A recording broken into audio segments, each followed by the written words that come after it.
Acá está Javier Milei, candidato a presidente o precandidato a presidente de Libertad Avanza, aquí en la sección Los Presidenciables. Javier, buenas noches, ¿cómo está? ¿Qué tal, Marcelo? Un gusto enorme estar aquí. Bien, muy bien.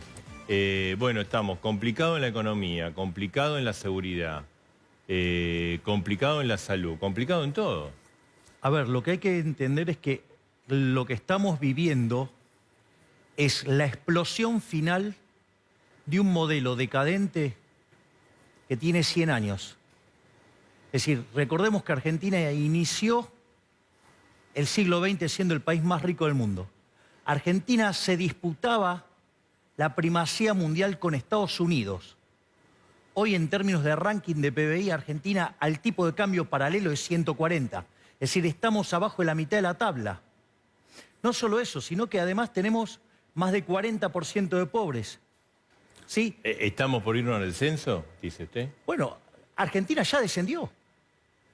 Es decir, y es más, te voy a decir algo, Marcelo. Si Argentina continúa con este modelo decadente, sea con buenos modales o malos modales, más eficiente o menos eficiente, pero todos haciendo algo que va en contra de la naturaleza humana y que implica seguir cayendo, te lo digo ya, no tengo ninguna duda que vamos a ser el país más miserable del mundo. Es decir, si seguimos con estas ideas de donde hay una necesidad, nace un derecho y todo ese tipo de cosas, que es la base del populismo, que es la base, digamos, del modelo de la casta, donde ese problema está complicado porque las necesidades son infinitas y si vos tenés que dar un derecho, alguien lo tiene que pagar y los recursos son finitos. ¿Y cuál es el problema? La economía ese problema lo resolvió. Digo, eso ya, digamos, desde Adam Smith lo sabemos que el sistema de precios lo resuelve. El problema es que a los políticos esa solución no les gusta. Y como a los políticos no les gusta esa solución, lo quieren resolver por la garra del Estado. Bueno, eso se traduce en pérdida de libertad económica, se traduce en desequilibrios fiscales enormes que se manifiestan o en crisis de deuda, Argentina es el máximo defaulteador de la historia, o en crisis inflacionarias, Argentina le sacó 13-0 a la moneda, le podría sacar 2 más, digamos, camino a 3, vamos a sacar más. Digamos, ¿la oposición y el oficialismo hacen su campaña? Bueno, en realidad tiene sentido que así sea, porque la verdad es que ellos son lo mismo. Eso es lo que pasa. A ver, si gana, digamos, Juntos por el Cambio, Sí. decime cuántos se van a quedar sin laburo del Frente de Todos. Ninguno. Y si gana el Frente de Todos, digamos, los de Juntos por el Cambio tampoco se quedan sin laburo. Es decir, es toda una pelea para la tribuna, es prestarse el poder, pero siempre, digamos, la verdadera grieta, si vos querés, es entre los delincuentes de la política y los honestos que nos ganamos la vida laburando, sirviendo al prójimo con bien mejor calidad, un mejor precio. Esa es la realidad. A la vocera presidencial, Cerruti, y pregunten de dónde sale el dinero de Milei. Bueno, primero, a ver, digo, yo no tengo ningún problema en explicarlo. Esto es muy simple. El día 9 de diciembre del 2021, Sí. yo siendo economista jefe de uno de los grupos económicos más importantes de la Argentina, uno de los 3 más grandes, renuncié. No solo eso, sino que además la dieta, como eso se financia con impuestos y los impuestos te los sacan a punta de pistola, no es que la gente los paga voluntariamente, por eso se llaman impuestos y tiene una rémora bien vinculada a la esclavitud, ¿sí? Porque de hecho 100% de impuestos es esclavitud. Entonces, claramente está claro que yo no vivo de la política. ¿Y de qué vivo? ¿Sabes qué vivo? De las cosas que viví siempre mayormente, que es de dar conferencias. Lo que pasa es que yo entiendo que a los políticos les cuesta entender esto, porque ¿quién los va a querer escuchar? ¿Qué valor aportan? No aportan nada. Entonces, obviamente, cuando yo doy una conferencia, ¿sabes qué? A mí, digamos, mis conferencias las cobro entre 10.000 y 25.000 dólares. Claro, porque, digo, aporto valor.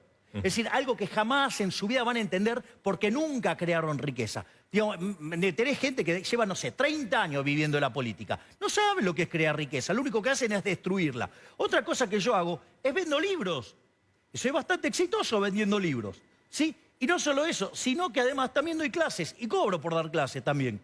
Por lo tanto, digo, ¿quieren saber mis ingresos? Son esos, digo, que seguramente ninguno de ellos puede lograr esos ingresos Y por eso, digamos, o sea, viven parasitando a los argentinos y lo único que piensan es cómo nos van a cobrar impuestos y todas esas estupideces que hunden al país. Javier, la situación está muy compleja. Obvio. Lo analizaba recién. Ahora, muchos dicen, gana Javier Milei y explota el país. Porque lo que propone Javier Milei es irrealizable. En los libros de texto está buenísimo, pero en la Argentina de carne y hueso, en otro país, explota todo. A ver, vamos a ponerlo en estos términos. Primero, el modelo que yo propongo, que es el modelo de la libertad, que es el liberalismo. El liberalismo, acorde a la definición de nuestro máximo prócer de la libertad, Alberto Venegas Lynch, hijo, el liberalismo es el respeto irrestricto del proyecto de vida del prójimo, basado en el principio de no agresión y en defensa del derecho a la vida, a la libertad y a la propiedad.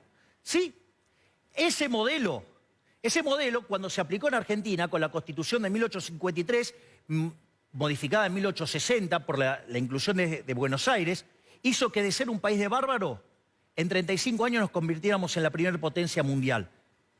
Los países que son más libres son 8 veces más ricos que los reprimidos. Tienen 25 veces menos de pobres en el formato estándar y 50 menos en el extremo. La gente vive 25% más.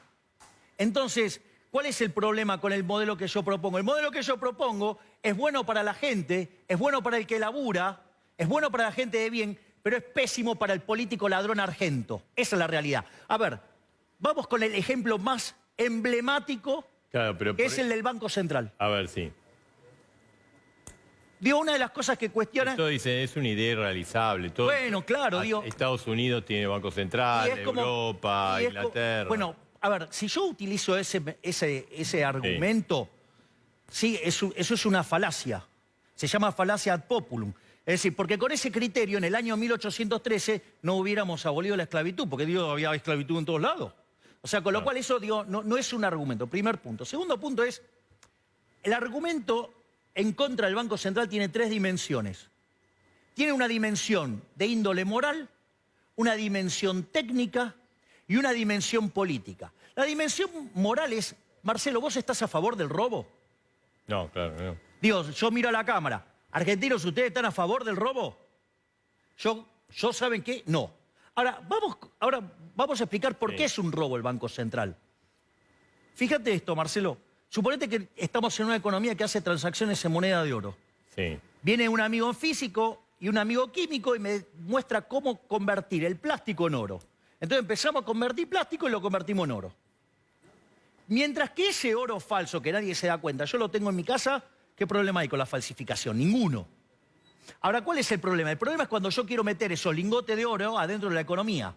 Sí. Entonces, lo que va a terminar pasando es una estafa, porque yo te digo, Marcelo, me das un lingote por un lingote y vos me decís, ¿qué me estás proponiendo? Entonces te digo, che, Marcelo, te doy 2. ¿Y vos qué me vas a decir? Y cuando la limosna es grande, hasta el santo desconfía. Entonces, ¿qué haría el político? Te lo fracciona, te mezcla las monedas buenas con las monedas malas, aumenta la cantidad de oro, cae el poder adquisitivo del oro por el exceso de oferta y todos los precios suben. ¿Cómo se llama eso? Inflación. Es decir, con lo cual, si te fijas, es una estafa. Entonces, técnicamente se puede hacer, no solo está la propuesta que hicimos nosotros con mis equipos técnicos, sino que además hay una propuesta que también es muy buena, que es la de Emilio Campo, que tiene un libro con Nicolás Kachanowski, o sea, el hijo de Juan Carlos Kachanowski, que en paz descanse, brillante economista. Y también, digamos, o sea, tenés distintas formas de hacerlo y hay tipos muy importantes que saben que se puede hacer. Está claro, los mediocres no, pero no importa, pero quiero ir a este tema. Entonces, la discusión técnica yo la puedo dar, no tengo ningún problema. O sea, di 2 veces, la hice en Mendoza ante 20.000 personas y la hice en el Broadway, en una presentación que se llama El fin de la inflación y que ese va a ser mi nuevo libro que va a salir en abril, cuando está la Feria del Libro, que se llama justamente El fin de la inflación y ahí también se explica. Pero más allá de eso, que digo, están todos los videos, lo pueden buscar los documentos técnicos. Sí. Ahora está el otro tema, que es el problema político. ¿Quién se beneficia de la emisión monetaria entonces? ¿Quién? El que recauda el señoreaje, es decir, el que emite. Por ejemplo, este gobierno de delincuentes que tenemos ahora, ¿sabes cuánto emitió para financiar déficit fiscal en los 3 años que tuvo de gobierno? No. 16 puntos del PBI. Es decir, un poquito más de 5 puntos por año promedio. ¿Sabes cuánto significa eso en términos de guita? que los delincuentes de los políticos nos roban entre 25.000 y 30.000 millones de dólares por año. Y te voy a pasar otro dato más sobre los impresentables que votaron a favor de demos el acuerdo con el fondo, o los impresentables que votaron el presupuesto. El presupuesto tiene un déficit fiscal de 30.000 millones de dólares. Y si vos tomás las correcciones que están haciendo, digamos, son 35.000 millones de dólares. Si vos sumás la base monetaria y las LELIQs, tenés 38.000 millones de dólares.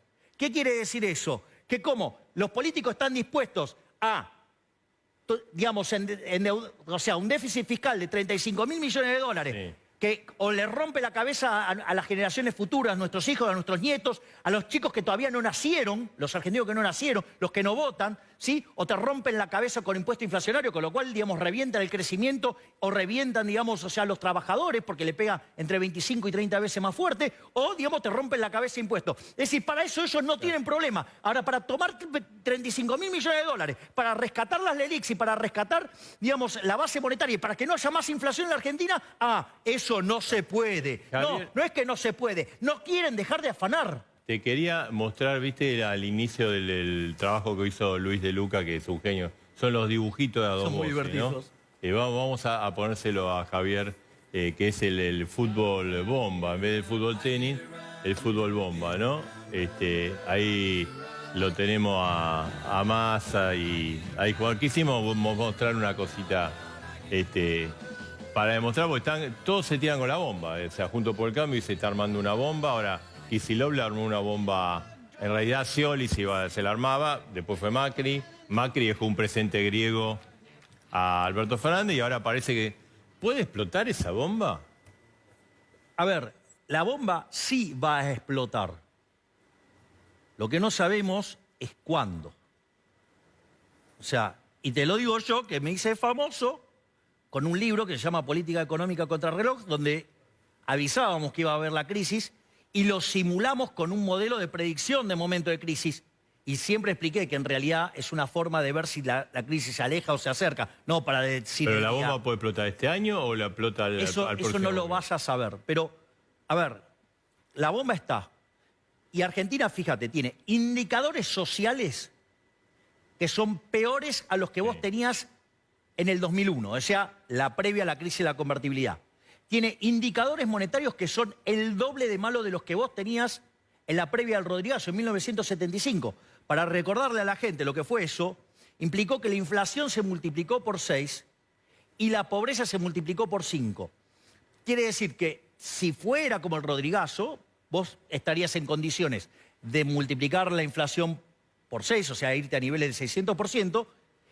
¿Y cuál es el problema? Si vos tenés 40, 50% de pobre, ¿cómo haces para multiplicarlo por 5? Tenés un límite de 100. ¿Qué quiere decir eso? Que se resuelve con una crisis social furiosa. Furiosa, sí. Y ahora viene otro dato que es muchísimo peor. ¿Pero se puede evitar la bomba? Sí, claro. Nosotros estamos trabajando en eso y de hecho con la dolarización vos evitás eso, justamente evitás que explote. Pero nadie la quiere, los empresarios, eso nadie quiere, la dolarización. bueno, a ver, el problema es si le sirve a los argentinos o no. Es decir, nosotros estamos armando un programa económico que los argentinos, con las reformas pro mercado que nosotros proponemos, en 35 años vamos a multiplicar nuestros ingresos por 14. Es más, 2/3 de esa mejora ocurre, ¿sí?, en los primeros 15 años. Y eso quiere decir que vos de acá a 15 años podés multiplicar por 7.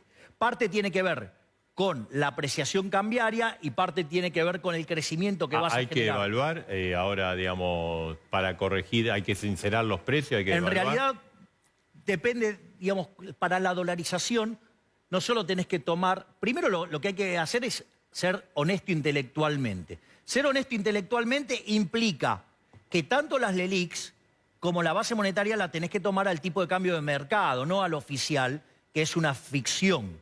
O sea, el tipo de cambio oficial es Mickey Mouse, es una ficción. Es decir, que es a ver, es la caricatura, digamos, o sea, aspiracional del político, porque es una rata que todo el mundo quiere, o sea, por eso es la aspiración del político.